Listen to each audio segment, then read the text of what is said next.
네, 여러분 반갑습니다. 이번 강의는 7장의 네 번째 강의가 되겠습니다. 강의를 시작하기 전에 7장에서 지난 시간까지 배운 것을 잠깐 복습을 한번 하면서 필터 설계에 들어가도록 그렇게 하겠습니다. 7장에서는 가장 먼저 이제 디지털 필터를 설계를 하는 데 있어서 설계 기초에 대한 것을 우리가 공부를 했습니다. 그래서 먼저 설계를 하는 그 단계는 먼저 사양을 결정하고 그 다음에 이제 근사화한 다음에 실전을 구현하는 이러한 그 과정을 거쳐서 필터를 설계한다, 이렇게 여러분들에게 말씀을 드렸습니다. 그래서 지난 시간까지가 이제 사양 결정하는 방법, 그다음 근사를 하는 방법, 이런 것들을 우리가 얘기했고, 그 다음에 이제 구현에 관계되는 이러한 것들을 우리가 설명을 하도록 이렇게 하겠습니다. 그래서 이제 이번 시간에 하는 것이 결국은 이제 구현, 근사와 아울러서 구현에 해당되는 것이다, 이렇게 보면 되겠습니다. 그 다음에 이제 이상적인 필터의 특성에 대해서 이제 말씀을 드렸는데요. 이상적인 필터, 그러니까 필터를 이제 실제 필터는 이상적인 필터와는 다르겠죠. 그렇지만은 우리가 필터를 설계할 때는 이상적인 필터에 근거해서 먼저 설계를 해야 되겠습니다. 그렇게 하기 위해서 이제 이러한 이상적인 필터를 설계하는 데 있어서 필터의 이제 형태를 우선 고려할 필요가 있는데, 그 네 가지 필터의 형태가 이제 저역 통과 필터, 그다음에 고역 통과 필터, 그다음 대역 통과 필터, 그다음 대역을 저지하는 필터, 이렇게 네 가지 형태의 필터가 있다는 것을 여러분들에게 말씀을 드렸습니다. 그래서 실제 이상적인 필터는 이 컷오프 프리퀀시, 컷오프 프리퀀시를 중심으로 여기가 통과되어 LP 제역 통과 필터일 경우에 이 컷오프 프리퀀시를 중심으로 완벽하게 이 통과 대역은 모두 통과 대역에 속하는 모든 주파수는 다 통과가 되고 감쇄도 없고 완벽하게 통과됩니다. 그리고 저지 대역에서는 저지 대역에 속하는 주파수는 전혀 통과되지 못하는 이런 특성을 가지는 것이 우리가 이상적인 필터가 되겠죠. 그렇지만 실제적인 필터는 그렇지 못하다는 것을 우리가 말씀을 드렸습니다. 자, 그래서 실제 필터는 그렇다면은 이제 어떤 현상이 일어나는가 하니, 여기가 예를 들어서 이제 컷오프 프리퀀시라고 만약 한다고 하면은, 실제는 이 컷오프 프리퀀시에 가까이 갈수록 이 주파수 예를 들어서 이제 이 통과대역의 주파수가 이 컷오프 프리퀀시에 가까이 갈수록 그 크기들이 이렇게 감쇄하는 그런 현상을 보이고 있습니다. 그러니까 통과는 하되 크기가 많이 줄어들고 약화되는 형태가 되겠고, 그 다음에 이 컷오프 프리퀀시를 지나서 다시 이 저지대역에 갈 때는, 저지대역에 임할 때는 이 저지대역으로 갈수록 실제 이 컷오프 프리퀀시에 가까이 있는 저지대역 이 주파수들은 약간씩 완전히 죽지 않고 약간씩 크기들이 있어서 존재한다는 겁니다. 그리고 이제 이 컷오프 프리퀀시에서 멀어지면 그때 이제 이 주파수 성분들이 나타나지 않는 이런 형태로 가게 되니까, 이렇게 이 부분, 즉 통과대역의 에지 주파수, 그 다음에 저지대역의 에지 주파수가 있어서 이 부분이 이제 델타 F 혹은 뭐 델타 오메가를 해서 이것이 이제 이 부분이 천위대역이 존재한다는 것이죠. 그리고 이제 이 통과대역이나 또 저지대역에서 이 주파수 성분들이 어떤 것들은 좀 크게 나타나기도, 어떤 것은 줄어들기도 하고, 이렇게 크기들이 변동이 일어나는 이러한 형태의 그 리플 현상이 일어나고, 그 다음 또 이 저지대역에서도 실제로 0으로 나타나 이상적인데 실제로는 완벽하게 0이 되지 않고 아주 미세하게면서도 또 크기가 다른 그런 어떤 주파수 성분들이 남아 있다는 겁니다. 그렇게 해서 이러한 현상들이 이제 실제적으로는 일어나는 것이죠. 그래서 이런 현상을 우리가 리플이라고 합니다. 그런 이런 리플 현상이 통과대역과 저지대역에서 리플 현상이 일어나고, 그 다음에 이 전이대역이 발생해서 발생하는 이런 그 현상이 일어나는 것이 실제적인 필터의 특성이 되겠습니다. 자, 그 다음에 이제 우리가 공부한 것은 이제 필터를 설계할 때 사양이 주어져야 되겠죠. 그래서 스페시피케이션에서 스펙이고 이걸 이제 요구사항이죠. requirement인데 이런 사양에는 사양을 제시할 때 이 절대 사양이 있고 상대 사양이 두 가지가 있는데 주로 상대 사양을 많이 사용한다. 그럼 상대 사양은 절대 사양을 이 데시벨로 표현하는 그런 어떤 형태의 이제 사양이 되겠습니다. 그래서 이제 이 절대 사양에는 이 리플 부분에 있어서 이 리플 값, 리플 값 이제 허용 오차죠. 이 리플 톨러런스가 하는데 이 허용 오차가 있고 저지대역에서도 허용 오차가 있습니다. 그래서 이 각각의 허용 오차를 델타 P 또는 델타 S 이렇게 이제 우리가 얘기를 했고 이 값들이 주어져야 되겠죠. 그래야만 이제 절대상에서는 이 값들이 주어집니다. 다시 한번 허용 오차 리플 값들이 주어지게 됩니다. 그 다음에 이제 이 컷오프 프리퀀시가 주어지고 그 다음에 이제 저지대 통과 대역의 이제 에지 주파수 그 다음에 저지 대역의 에지 주파수 이런 것들이 이제 주어지게 되겠죠. 그 다음에 이제 상대 사이에서는 이 값을 20을 곱해서 로그를 취하고 20을 곱해서 데시벨로 나타나게 됩니다. 그래서 상대적인 것이죠. 그래서 이 그 주파수 응답에서 가장 큰 주파수 응답을 나타내는 주파수 성분에 대해서 주파수 응답의 그 상대적인 값 그것을 이제 로그를 취하고 20을 곱함으로 해서 단위 척도를 로그로 데시벨로 사용하는 그러한 사양이 이제 상대 사양이 되겠습니다. 상대 사양 역시 이제 컷오프 프리퀀시가 주어지고 그 다음에 이제 통과 대역에서의 에지 주파수 그 다음에 이제 저지 대역에서의 에지 주파수 이런 사양들이 주어지게 됩니다. 그 다음에 이제 실제로 이제 이 오메가 P와 오메가 S가 주어지죠. 그러면 오메가 C는 대체로 이 두 주파수의 중간쯤 된다고 우리가 예상할 수 있겠습니다. 그 다음에 이제 이것을 우리가 절대상에서는 델타 P 허용 오차를 델타 P라고 했는데 이것이 이제 데시벨로 구성이 되면은 데시벨로 나타나면 RP 이렇게 되겠습니다. 그래서 이제 통과 대역에서의 허용 오차가 되겠고 톨러런스가 됩니다. 그 다음에 이제 이 절대상에서 델타 S로 나타나는 것이 이제 AS에서 이제 감쇄로 이렇게 우리가 얘기하게 됩니다. 그래서 상대 상에서는 허용 오차와 감쇄 톨러런스 이게 톨러런스고 감쇄는 이제 어테뉴에이션이 되겠습니다. 그래서 이것과 그다음 통과 대역에서의 에지 주파수 그다음에 저지 대역에서의 에지 주파수 이런 것들이 이제 이런 스펙들이 주어지게 되면은 이제 상대 사양으로 주어진다 이렇게 볼 수가 있겠습니다. 그래서 이 우리가 절대 상에서의 델타 P와 델타 S와 그다음에 상대 상에서의 RP와 AS 사이의 관계는 이러한 관계식이 주어지고 이걸로 해서 이제 예를 들어서 뭐 이런 값들이 주어졌을 때에 이런 어떤 값들이 나온다는 것을 알 수가 있습니다. 그래서 이제 통과 대역에서의 허용 오차가 0.01, 1을 기준으로 했을 때 0.01이죠. 이렇게 되는데 요 델타 P가 0.01 정도, 다시 말하면 이제 1% 정도 된다는 얘기죠. 그다음에 이제 저지 대역에서는 0.1% 정도 라고 했을 때 그때 이 데시벨로 표현하게 되면은 허용 오차는 이제 0데시벨이 되는 것이고 그 다음에 이제 약 0데시벨이 되고 그 다음에 이제 이 톨러런스 이제 어테뉴에이션 감소는 약 60dB가 되겠습니다.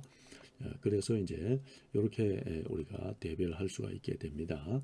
자, 그럼 이제 설계에 있어서 상용 설계 도구들이 있다고 우리가 배웠는데 이 멜랩에서는 이제 FDA라고 하는 상용 도구가 있고요. 그다음 랩뷰에서는 이제 CFD라고 하는 상용 툴이 있습니다. 이러한 이제 멜랩이나 랩뷰를 사용하게 되면 상용 도구를 사용하게 되면 우리가 그 필터 개수들을 우리가 쉽게 찾아낼 수가 있는데요.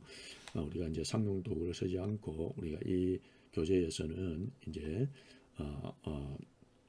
우리가 직접 우리가 프로그램 해서 쓴다든지 아니면은 우리가 이제 이 파이썬에서 제공하는 그런 어떤 함수들을 우리가 사용해서 우리가 이제 이런 필터를 설계하는 그런 과정을 우리가 거치려고 하는 것입니다. 자, 그 다음에 이제 지난 시간에는 우리가 FR 필터를 설계하는 기법에 대해서 우리가 공부를 잠깐 배웠는데요. 크게 세 가지 기법이 있습니다. 창을 사용해 창을 설계해서 이걸 기반으로 필터를 설계하는 방법이 있고, 그다음에 주파수 샘플링 기법이라고 하는 것을 설계 기법이라는 것을 사용해서 필터를 설계하고 하는 방법, 그다음에 최적 등립을 설계 기법을 사용해서 필터를 설계하는 기법, 이렇게 크게 세 가지 기법이 있는데요. 우리가 이 교재에서 이번 시간에는 이 창 설계를 통해서 그걸 기반으로 필터를 설계하는 것을 우리가 공부를 하게 되겠고, 그 다음에 이제 마지막 강의에서는 이제 최적 등립을 설계 기법을 사용해서 필터를 설계하는 것에 대해서 여러분들에게 이제 강의를 할 생각입니다. 자, 이것들에 대해서 이제 구체적으로 이제 지금 앞으로 이제 배우게 될 것 같습니다.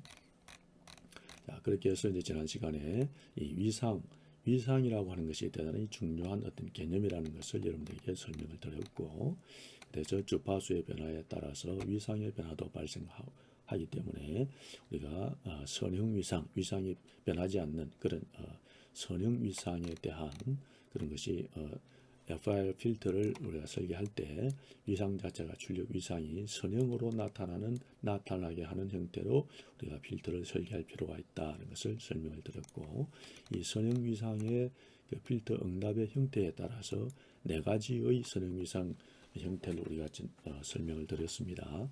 그래서 이 임펄스 응답이, 다시 말하면 이제 우리가 필터를 설계했을 때 여기에 이제 어떤 임펄스를 이제 가하게 됩니다. 이렇게 임펄스를 가했을 때에 이때 이 필터가 로페스 필터라고 한다면 이 필터가 응답하는 이 응답, 이걸 우리가 HN이라고 그랬죠. 그래서 이 HN이 어떤 형태로 나타나는지 이 형태에 따라서 이것이 1, 2, 3, 4 네 가지 형태로 설계된다. 그래서 나타나게 우리가 설계할 수 있다라고 얘기했습니다. 그래서 이제 네 가지 형태는 어떻게 되느냐? 이 이제 필터의 길이가 이 m이 필터의 길이 이 m이 홀수계인지 아니면은 이제 짝수인지 여기에 따라서 이제 달라지고, 그 다음에 이제 이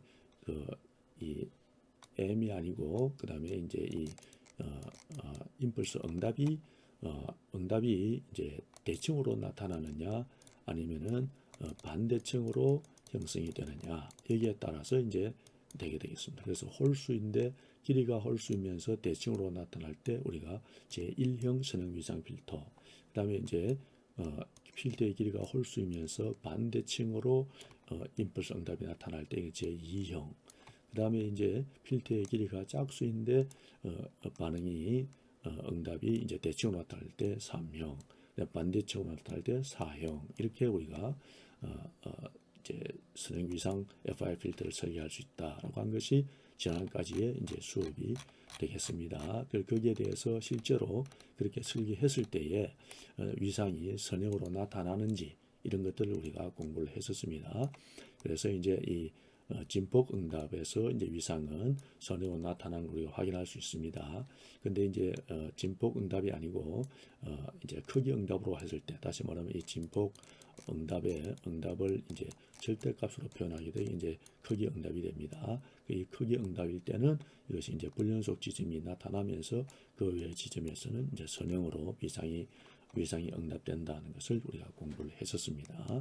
그래서 네 가지 형태의 선형 위상 FR 필터에 대해서 그런 응답이 어떻게 나타나는지 우리가 실습을 통해서 이렇게 보았고, 그랬을 때 선형 위상 FR 필터의 어떤 영점들의 특성, 극점은 이제 그 필터의 차수에 따라서 극점은 모두 0점 위치에 이제 이 다이그램에서 0점 위치에 존재하게 되고, 그다음에 이제 0점들은 이렇게 어떤 그 규칙에 의해서 쿼드 형식으로, 그래서 여기 하나 있으면은 여기에도 있고, 그다음에 여기에 따른 여기에도 있고, 그다음에 여기도 있고, 이런 식으로 쿼드 형식으로 나타난다는 것을 우리가 설명을 드렸었습니다.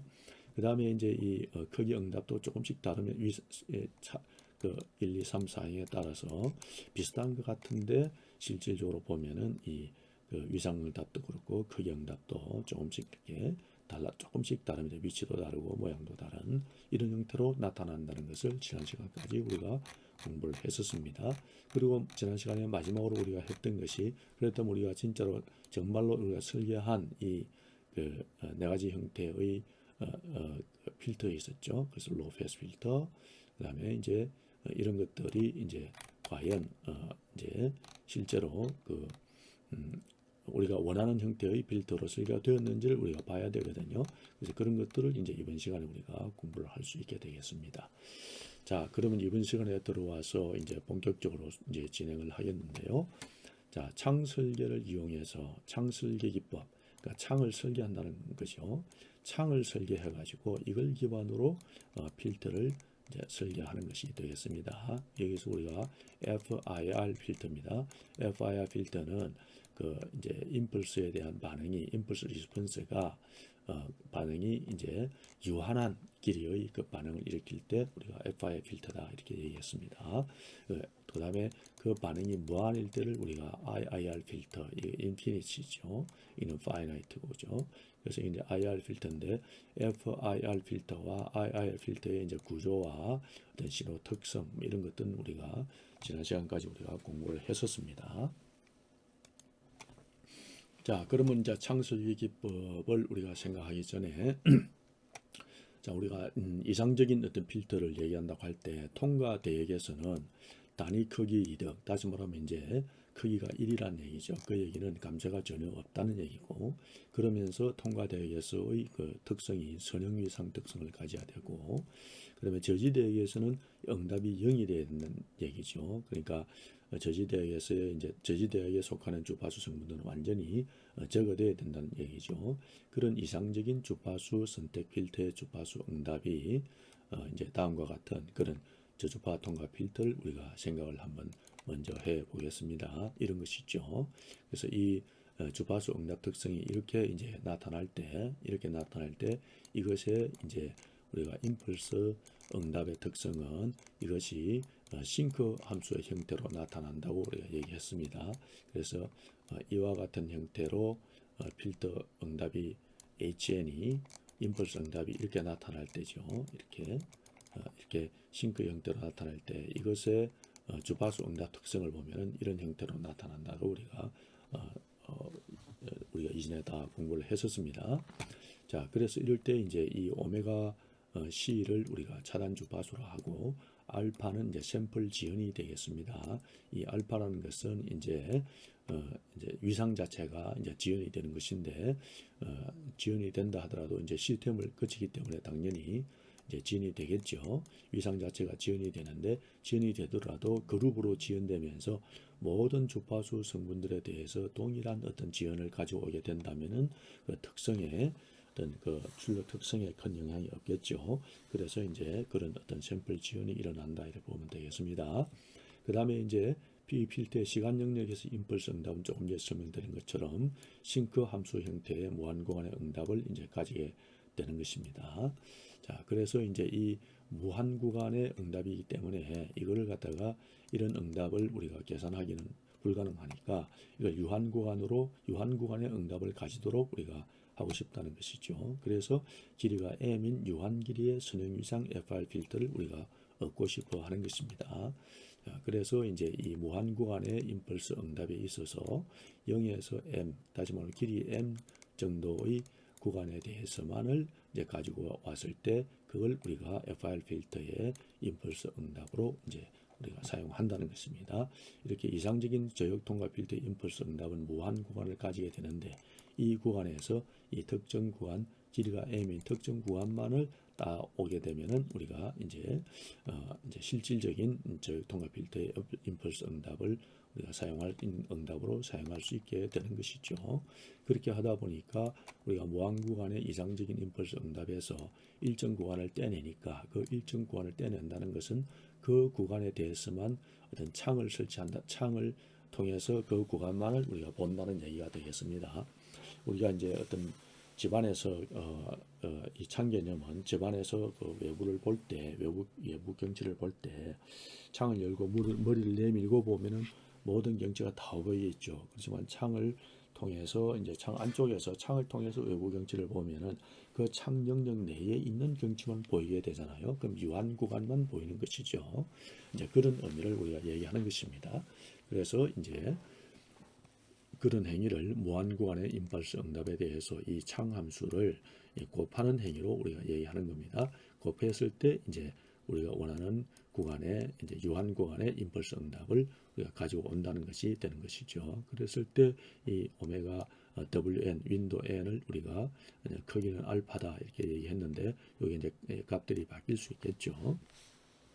자, 그렇게 해서 이제 우리가 이 시간 영역에서는 이제 이렇게 곱으로 표현하지만 이것이 결과적으로 이제 주파수 영역으로 가게 되면은 이 이상적인 그 필터에서의 임펄스 응답에 대한 그 주파수 응답은 HD 오메가 되겠죠. 그 다음에 이제 윈도우의 이제 그 주파수 응답은 W 오메가로 하게 되면은 이제 이 주파수 영역에서는 이 콘볼루션으로 된다. 그러니까 시간 영역에서는 이 시간 영역의 곱이 주파수 영역에서는 콘볼루션이 되고 시간 영역에서의 콘볼루션은 주파수 영역에서는 이 곱으로 형성이 된다는 거 이거 우리가 지금까지 다 배웠더랬습니다.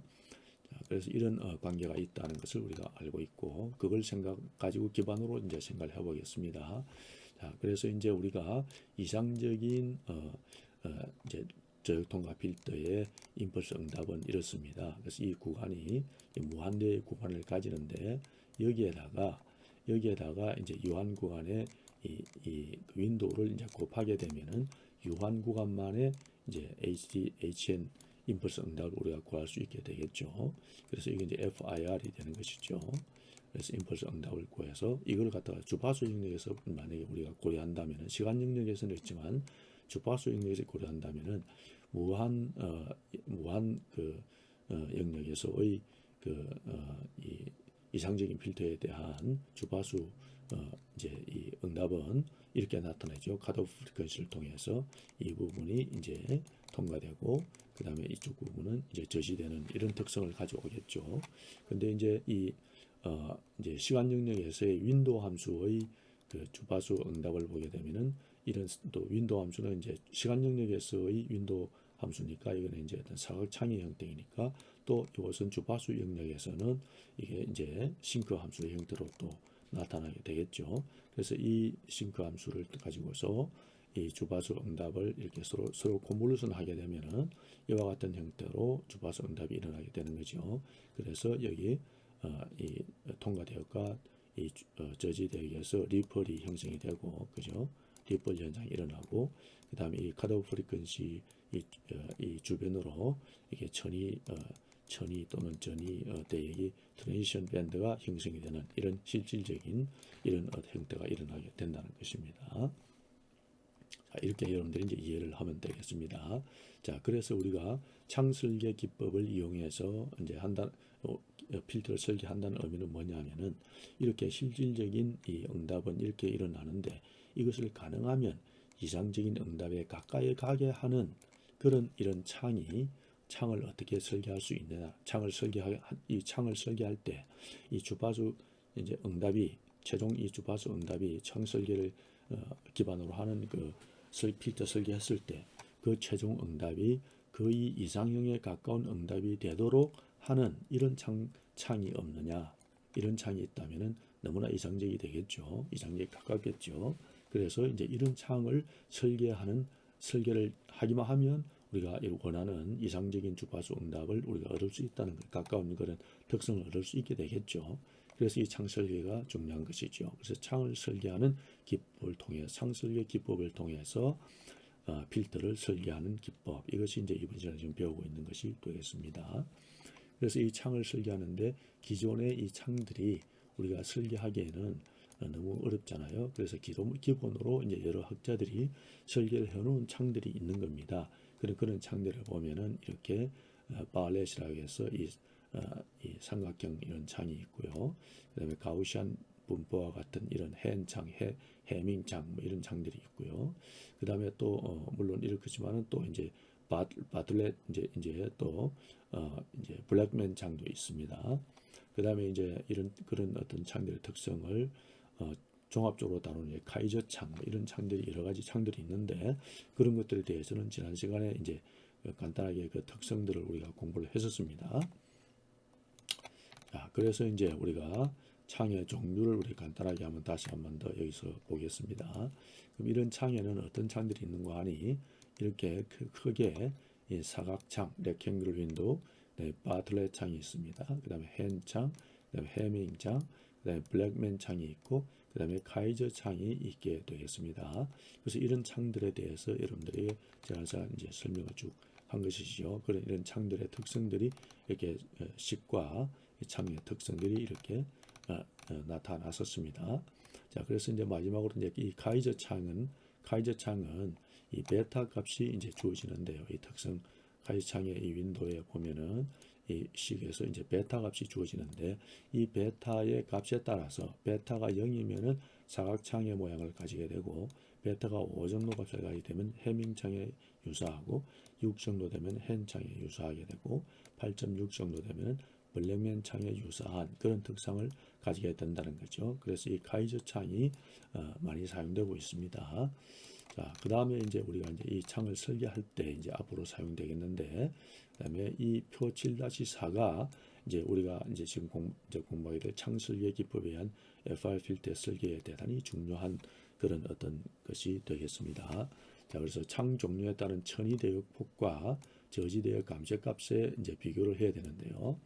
먼저 이제 천이 대역폭이 대단히 중요합니다. 그래서 이 창 명칭이 있는데 이 카이저 창은 이제 여기서 빠집니다.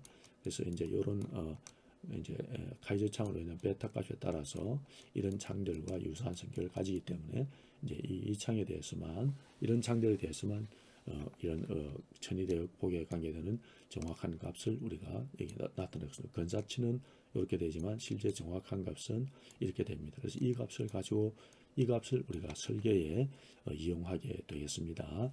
그래서 이제 사각창에서는 이 필터의 길이와 필터의 길이가 천이대역폭은 다시 말하면 이제 천이대역폭이라는 것은 이렇게 이제 됐을 때 이것이 실질적으로 이렇게 되면서 컷오프 프리퀀시와 통과대역 에지 주파수 그다음에 저지대역 에지 주파수 사이에 이 대역폭 요게 이제 이 대역폭 이걸 우리가 천이 대역폭이라고 그랬죠. 그래서 이 대역폭이 실제로 이 필터의 길이와 어떤 관계냐 길이분의 1.8파이의 이런 값으로 관계를 가지게 되는 사각창은 이런 특성을 가지게 되고 바틀렛 창은 이렇게 그래서 각각의 창들이 이런 관계를 가지고 있다. 필터의 길이와 이런 관계를 가지고 있다는 거. 그래서 천이 대역폭 델타 더블 델타 오메가와 그 다음에 필터의 길이 m 사이에는 이런 관계식이 존재하는 겁니다. 그래서 이걸 우리가 이용을 하게 되겠습니다. 이제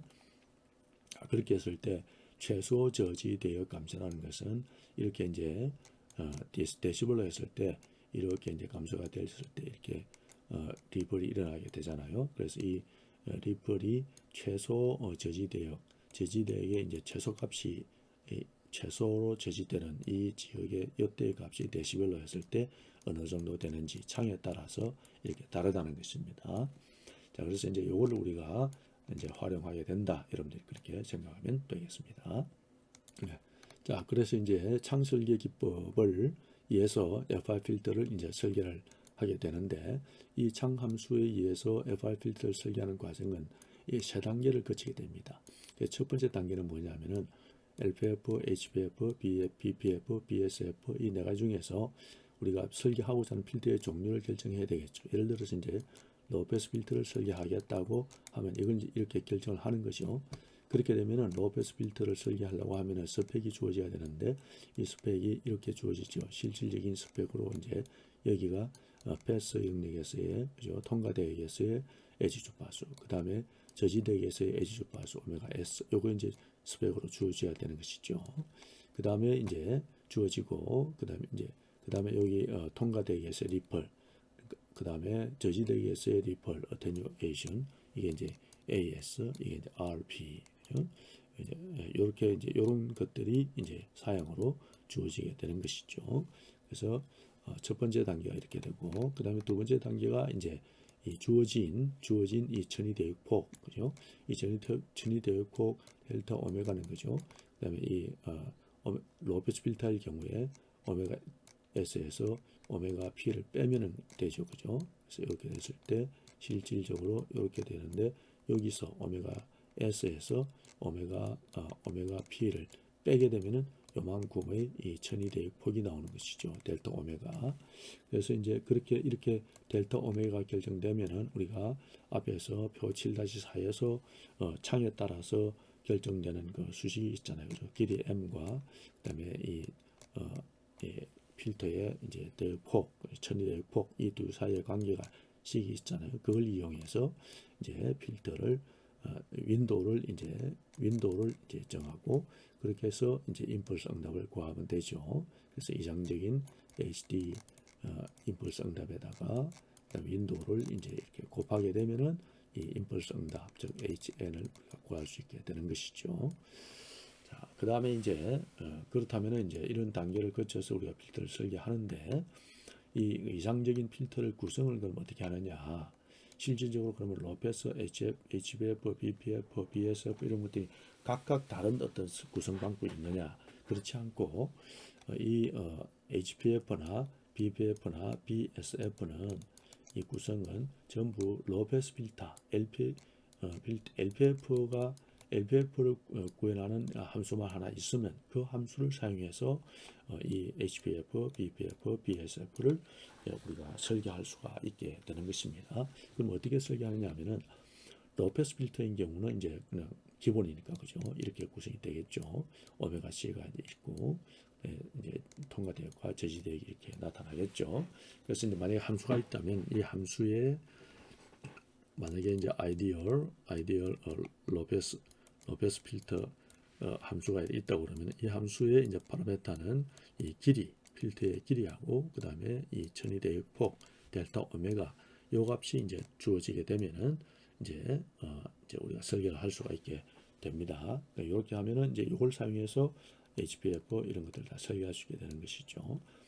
그럼 HPF는 어떻게 되느냐? 이 오메가 C가 컷오프 프리퀀시 이것이 여기 이제 파이일 때 이 말이죠. 요런, 그러니까 전체 대역 모두를 통과시켜주는 그런 필터를 얘기하죠. 그런 필터에서 이 컷오프 프리퀀시가 오메가 C인 요런 로페스 필터를 빼주게 되면은 요만큼이 남게 되는 거죠. 남으니까 이제 하이패스 필터가 되는 거죠. 그죠? 그래서 하이패스 필터를 이렇게 설계를 할 수 있게 되겠습니다. 그다음 BPF는 그럼 어떻게 되냐면은 컷오프 프리퀀시가 오메가 C2인 이러한 로페스 필터에서 컷오프 프리퀀시가 오메가 C1인 로페스 필터를 빼면은 이 부분이 남겠죠. 그죠? 그래서 이 대역 부분 이렇게 중간 대역만 통과시킬 수 있는 그런 특성을 가질 수 있기 때문에 BPF로 설계할 수 있는 것이죠. 그 다음에 이제 BSF는 그러면 어떻게 되느냐면은 전체를 모두 통과하시는 올패스 필터죠. 이 올패스 필터에서 오메가 C2 컷오프 프리퀀시가 오메가 C2인 로페스 필터를 뺍니다. 그럼 이 부분이 남죠, 그죠? 이 하이 영역이 이제 남고 요게 남는 거죠. 그 다음에는 이제 오메가 C1이 컷오프 프리퀀시가 오메가 C1인 로페스 필터를 이번에는 더하는 겁니다. 그럼 더하게 되면 이제 여기 하이패스 영역만 있던 것이 로페스 필터 영역도 이제 있게 되죠. 그래서 결국 하이패스 필터와 로페스 필터를 통과시키는 그런 필터를 우리가 설계하는 것이, 즉 그런 필터가 밴드 스탑 필터인데, 필터라는 걸 우리가 알 수가 있고, 달리 얘기하면 요 대역이 이제 스탑되는 그런 필터다 이렇게 볼 수 있는 것이죠. 자, 그러면 이제 이걸 기반으로 해서 우리가 이제 필터를 설계하는데 제일 먼저 해야 될 일이 이 이상적인 제역 통과 필터의 임펄스 응답 함수를 하나 만들어야 되겠죠. 그래서 우리가 아이디얼 로우 패스 필터, 여기에 이제 컷오프 프리퀀시 오메가 C가 들어가고 필터의 길이 m이 들어가는 이런 그 함수를 하나 정의를 하는 것이죠. 이게 이제 우리가 챕터 07의 모듈 파일에 이걸 이제 만들어 넣어야 됩니다. 그리고 저장을 제일 먼저 가장 할 일이 이제 이것이죠. 그렇게 되면은 우리가 이제 아이디얼 로우 패스 필터에서는 이제 이렇게 오메가 C와 M이 주어지면 우리가 알파를 구할 수 있죠. 그죠? 알파라는 것은 우리가 임펄스 응답이 여기 0에서부터 길이가 m인 이런 임펄스 응답에 대해서 원래 시작은 0부터 시작하지만은 이거를 딜레이 시켜서 이게 절반 부분으로 딜레이 기준점을 이 0점을 이 절반 지점으로 이렇게 중간 지점으로 보낸다는 겁니다. 그렇게 했을 때 이제 이쪽 양쪽이 대칭이냐 반대칭이냐 뭐 이런 걸 우리가 가지고서 1형이냐 2형이냐 3형이냐 4형 형태의 선형 형태를 우리가 선형 위상 형태를 이제 선택할 수 있게 되는 것이죠. 자, 그래서 이제 알파를 구하고 알파가 이제 중간 지점이 값이잖아요, 그죠? 알파는 2분의 이 m-1이니까 그죠? 이 중간 위치를 얘기하고 그 다음에 이제 nt-알파라는 것은 이제 요만큼 이동시킨 것이죠, nt만큼 그죠? 거기에서 이제 알파 값을 뺐기 때문에 이 전체에서 알파를 뺐기 때문에 이렇게 이제 여기를 원점으로 이제 둔다는 중간 지점을 원점으로 두는 그런 행위가 되겠습니다. 그 다음에 이제 FC는 오메가 C에서 파일 오메가 C는 1을 기준으로 했을 때 0.2에서 7 파이 이렇게 되잖아요. 그래서 이걸 갖다가 나누기 파이 하게 되면은 이 숫자만 남죠. 0에서 1 사이의 값으로 나오게 됩니다. 이렇게 해서 우리가 앞으로 이제 어떤 그 아이디얼 시그널 라이브러리 제공하는 그런 함수들을 사용할 때 값을 넣어줄 때 이제 이렇게 1을 중심으로 이제 이 노멀한 값에 대해서 값이 컷오프 프리퀀시 값이 어떻게 되는지 이렇게 이제 넣어야 되기 때문에 이제 그래서 이제 파이로 나누는 겁니다. 그래서 이제 그리고 이제 FC에다가 이제 싱크 함수를 이제 곱하게 되면 우리가 이렇게 임펄스 이상적인 제어 통과 필터의 임펄스 응답을 얻을 수 있게 되고 그걸 리턴을 해주는 이런 함수를 우리가 정의를 먼저 해서 그 다음에 찹다 07 모듈에 넣어놓게 됩니다. 그럼 이 찹다 07 모듈에서는 이 모듈에는 함수가 이제 두 개가 있게 되죠. 하나는 이제 극점 0점 다이어그램을 그리는 함수 G플레인 함수가 있고 그다음 두 번째가 이제 이 아이디얼 로페스 필터 함수를 우리가 넣게 된 것이죠. 그래서 이렇게 저장한 다음에 우리가 불러서면 되는 겁니다. 자, 그러면 이제 예제를 통해서 한번 설계를 해 보겠습니다. 자, 그래서 제일 먼저 예제 7의 2를 한번 보겠습니다. 저역 통과 필터, FR 필터를 설계하는데 해밍 창을 이용을 한다고 했습니다.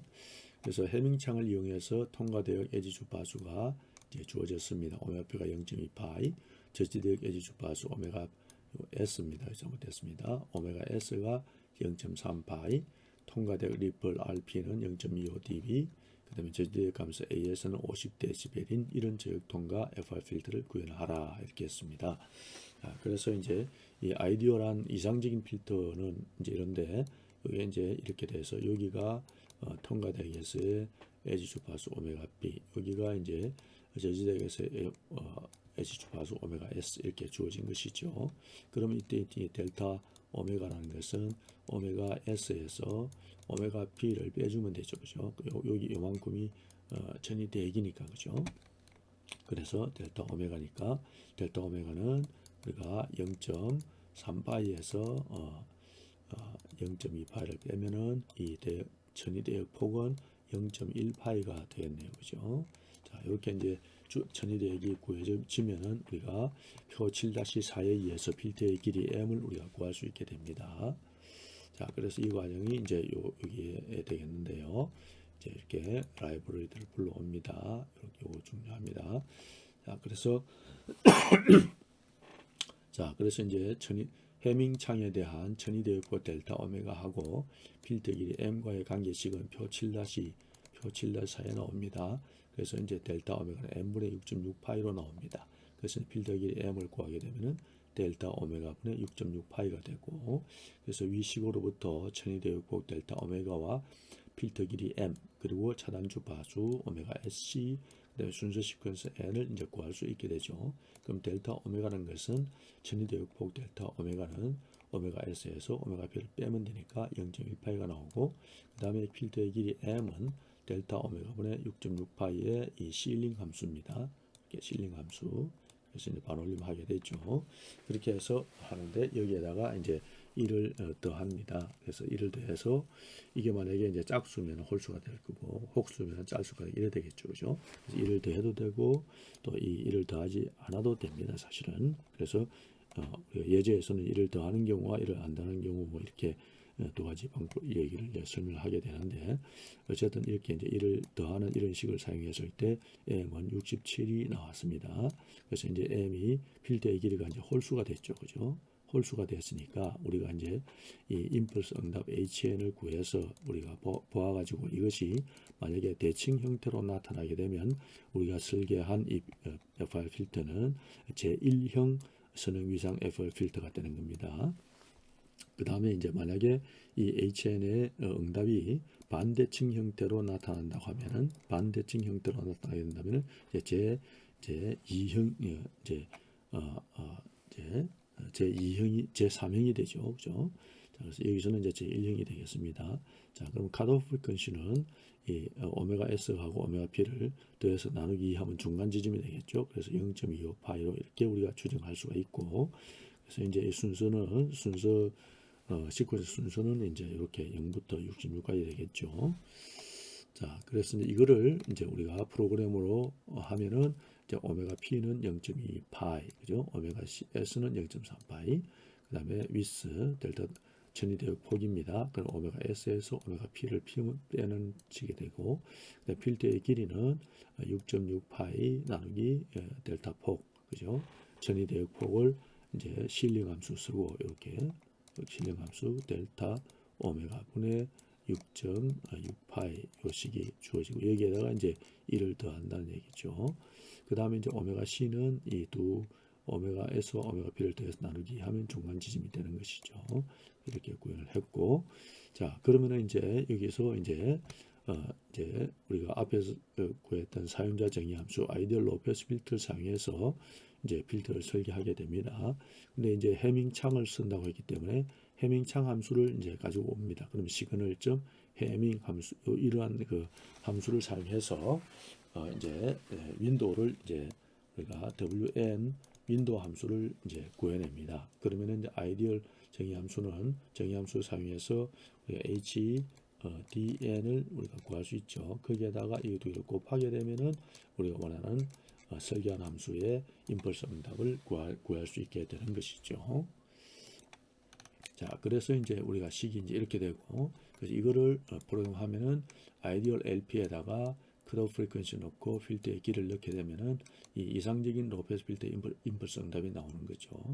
그 다음에 시그널.점 해밍 창 함수를 쓴다고 했기 때문에 시그널 라이브러리 제공하고 있는 시그널 해밍 창을 가지고 오고 여기에 필터 길을 넣게 되면은 이 시그널 이 필터가 이제 다시 말하면 이게 윈도우에 이제 윈도우의 그 윈도우 특성 윈도우가 나타나는 거죠. 그래서 이 두 개를 곱하게 되면은 이제 우리가 원하는 필터의 유한한 임펄스 응답을 우리가 구할 수 있게 되는 겁니다. 그런 다음에 이게 구해지면 이거를 이제 주파수 응답을 우리 구하는 거 다시 말하면 HN을 구했는데 여기로부터 이제 H 오메가 이걸 구한다는 얘기죠. 이걸 구하는데 여기에 사용하는 함수는 시그널 프리퀀시 함수를 사용하면 됩니다. 그래서 시그널 프리퀀시 함수를 쓰고 여기에 HN을 넣게 되면은 H가 이제 주파수 응답을 구할 수 있게 되죠. 그 주파수 응답인데 주파수 이거는 이제 진폭 주파수 응답이죠. 근데 그걸 절대값을 취하게 되면은 이제 이게 크기 응답이 되는 것이죠. 이 크기 응답에 대해서 로그 10으로 이제 계산을 하고 그다음에 20을 곱해 가지고 이 데시벨로 된 주파수 응답을 구할 수 있게 되는 것입니다. 그런 다음에 실제로 이제 우리가 구현한 것이 로페스 필터인데 그렇다면은 이제 우리가 그 지난번 전 강의에서 이제 우리가 그 필터 구성을 공부할 때 이제 그 필터가 제대로 구성이 되어졌는지를 우리가 테스트하기 위해서 이제 10Hz에서 500Hz로까지 이제 0.2초 만에 변하는 그런 첩보 신호를 이용했죠. 그래서 이 첩보 신호를 이제 우리가 필터 설계됐습니다. HN이 되었으니까 이번에는 이제 이 입력 XN, 다시 한번 첩보 신호죠. 이걸 넣었을 때 출력이 어떻게 되는지. 그럼 우리가 로페스 필터 설계했으니까 출력은 로페스 필터 형태로 이제 나오게 되겠죠. 오메가 C에 대해서 이런 특성이 이제 나오게 될 겁니다. 자, 그래서 이제 그거를 이제 여기서 스포플랫 1과 2, 스포플랫 3 이렇게 됩니다. 그래서 1에서는 이제 임펄스 리스폰스 HN을 구하는 것이고, 그 다음에 이제 두 번째 그림창에서는 주파수 응답을 그리고, 그 다음에 이제 마지막 세 번째 창에는 우리가 이 컨볼루션된 출력, 그러니까 첩보 신호에 대한 출력을 나타내는 그런 형태로 결과를 보려고 하는 것입니다. 자, 그래서 결과를 이제 이렇게 프로그램해서 설계한 로페스 필터의 이 결과를 우리가 보려고 하는 겁니다. 그래서 이제 인풋 응답을 보니까 이 길이 필터의 길이 m이 유한하면서도 이제 유한 72개인가 그랬죠. 그래서 유한하면서도 필터에 보니까 이 알파를 중심으로 서로 대칭으로 이렇게 존재하는 걸 알 수 있습니다. 그래서 이것이 이제 m이 이제 홀수이기 때문에 66, 67, 68, 69, 70, 71, 72 이게 짝수죠. 참 짝수네요. 그래서 m이 짝수이면서 대칭이기 때문에 m이 짝수이면서 대칭일 때 필터의 선행 이상의 종류는 우리가 이제 m이 짝수이면서 이제 필터의 길이가 짝수이면서 대칭 형태는 이제 제2형이 되겠습니다. 그죠? 이게 제2형 선형 위상 필터를 우리가 설계하게 됐다라고 볼 수가 있는 것입니다. 자, 그래서 이제 그 크기 응답을 보니까 이제 H 오메가의 절대값이 있죠. 이걸 보니까 이런 또 나타났습니다. 그래서 잘 보니까 여기가 이제 0.3이죠, 그죠? 그래서 0.25가 되고 여기 0.2, 여기 이제 오메가 P고 이게 오메가 S죠, 그죠? 이게 오메가 C가 되는 것이죠. 거의 그렇게 나타나고 이 대역에서 약 60dB 가까이 검색 대역에서의 어테뉴에이션이 60dB 정도까지 나왔고 거의 뭐 또 통과대역에서는 거의 0dB가 됐기 때문에 우리가 설계 사양에 만족한다라고 우리가 생각할 수가 있게 되었습니다. 결과를 보니까. 그래서 이제 그렇게 설계된 이 필터에다가 입력으로 첩보 신호를 입력시켜 봤습니다. 그랬더니 출력을 봤더니 여기 이제 여기가 500Hz죠, 그죠? 그래서 약 한 이렇게 보면은 이것이 한 1300Hz, 1300Hz, 그죠? 130Hz를 중심으로 그 이전에 그보다 낮은 주파수들은 이제 통과하고 그리고 높은 주파수들은 이제 저지됐다. 이렇게 우리가 결과를 보면서 생각할 수 있겠습니다. 자, 그러면 그래서 이제 이 소스 코드를 정하고 해밍 로페스 필터 파일로 이제 저장을 해서 실행을 하면 이런 결과들을 우리가 볼 수가 있게 되겠죠. 그래서 이제 이렇게 설계를 하면 프로그래밍 하면 되겠습니다. 자, 그 다음에 이제 이번 두 번째 이제 예제가 되겠습니다. 이번에는 고역 통과 FR 필터를 씁니다. 하이패스 필터를 설계하겠습니다. 근데 창은 헨 창을 쓰기로 했습니다. 그래서 통과된 에지 주파수가 주어졌고 0.7파이, 그 다음에 저지된 에지 주파수가 오메가에서 0.6파이. 이 얘기는 이제 이렇게 하이패스 필터 이렇게 되겠죠. 그래서 이게 이제 실질적으로 이렇게 되고, 그래서 여기가 오메가, 이번에 여기가 스탑 영역이죠. 여기가 패스 영역이고, 그래서 여기가 오메가 P가 될 것입니다. 그래서 이번에는 델타 오메가 구할 때는 이번에는 오메가 P에서 오메가 S를 빼는 반대로 되죠. 그 다음에 이제 통과된 리펄은 1dB, 저지의 감소는 40dB 정도 되는 이런 고역 통과 FR 필터를 구현해라. 이렇게 지금 문제가 나왔습니다. 자, 그래서 이걸 이제 우리가 요것을 이런 설계 방법을 쓰죠. 그래서 all pass 필터에서 오메가 C, 컷오프 프리퀀시가 오메가 C인 이런 로우 패스 필터를 빼게 되면은 이제 하이 패스 필터가 나오는 것이죠. 자, 그러면 이제 관련 라이브러리를 불러오고 천이대역폭 델타 오메가 계산하고 그걸 기반으로 이제 필터 길이를 계산하면 이런 관계식이 나오게 되겠죠.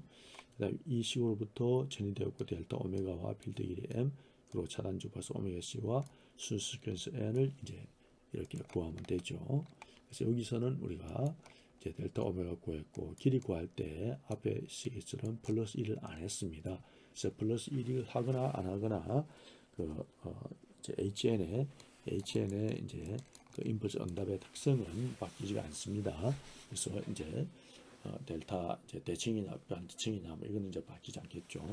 그래서 이제 여기서는 1을 이제 더하지 않았습니다. 그랬더니 M은 이제 62 해서 이게 이제 짝수가 나왔습니다. 그죠?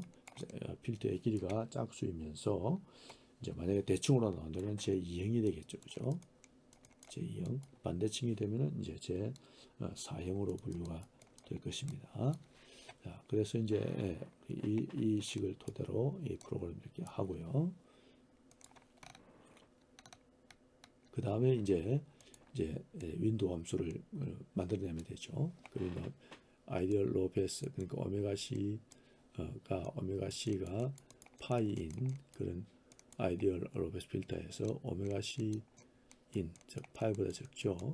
오메가 C인 이런 커브 프리퀀시가 오메가 C인 이런 로우 패스 필터를 빼는 거죠. 빼면은 이제 이렇게 구할 수 있게 됐죠.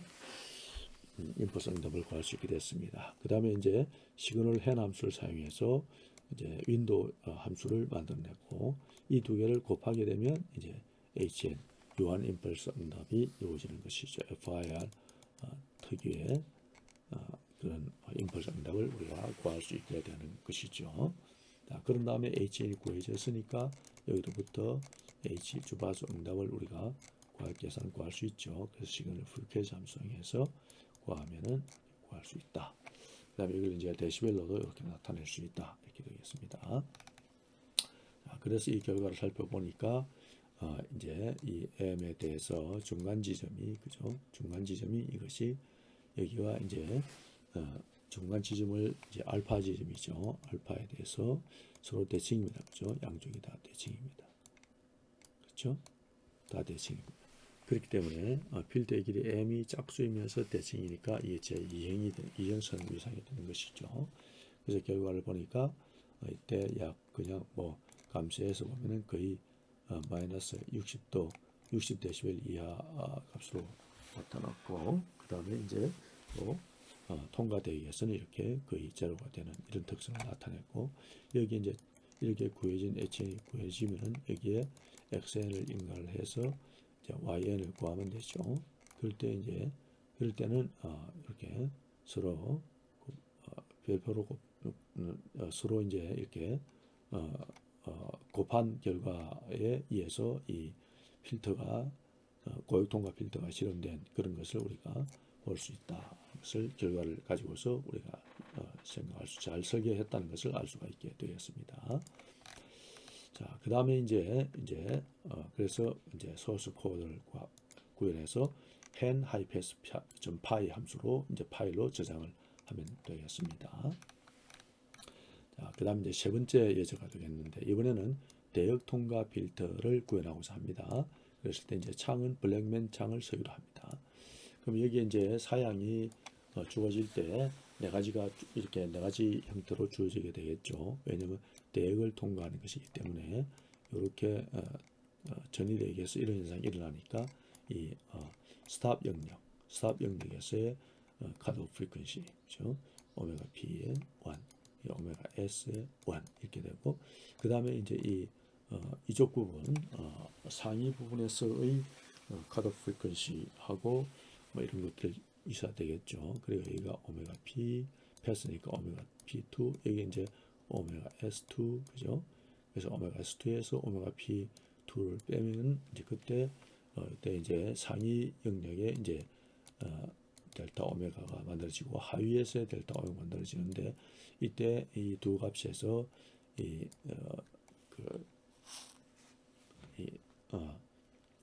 두 값을 사용해서 이제 우리가 필터를 설계할 수 있다 이렇게 보면 되겠습니다.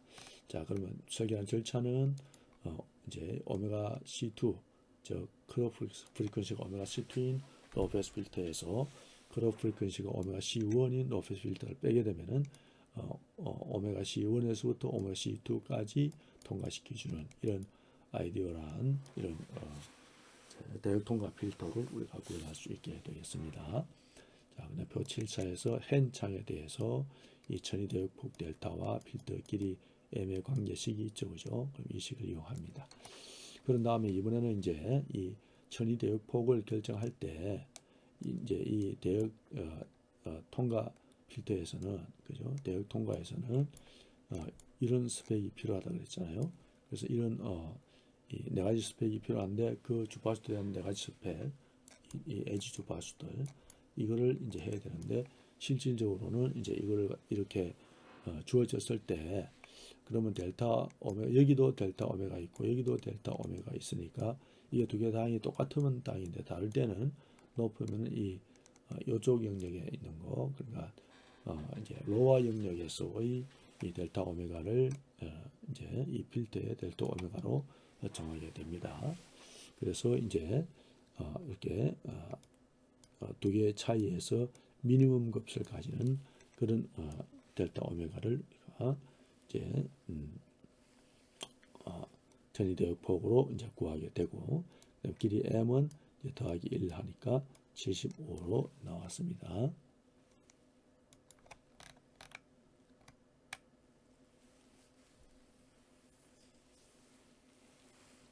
그래서 결과적으로는 이제 이 오메가 C1은 컷오프 프리퀀시는 에지 주파수죠. 통과대역에서의 에지 주파수는 이런 이렇게 되고 그 다음에 차단 주파수죠. 그 다음에 이제 상위의 차단 주파수는 0.725 파이가 되고 그죠. 그래서 이걸 갖다 이제 쭉 이렇게 프로그래밍 하면 되겠습니다. 자, 그 다음에 이제 이번에는 블랙맨 함수를 쓰기로 했기 때문에 블랙맨 함수를 이용해서 블랙맨 창함수를 이제 생성을 해야 되겠죠. 그런 다음에 이제 이상적인 임펄스 응답에다가 블랙맨 창함수를 곱하게 되면은 블랙맨 창에 의한 이제 임펄스 응답을 구할 수 있게 되겠습니다. 이것이 이제 고식들이 이런 것이 되겠습니다. 그래서 이걸 크기 응답을 볼 때 HN을 H 오메가로 바꾸어주는 그 다음에 이것의 임펄스 응답 이런 특성들을 우리가 생각할 수가 있게 되겠습니다. 그런 다음에 이제 최종적으로 과연 제대로 설계되었는지를 보기 위해서 이 처퍼 신호 그죠?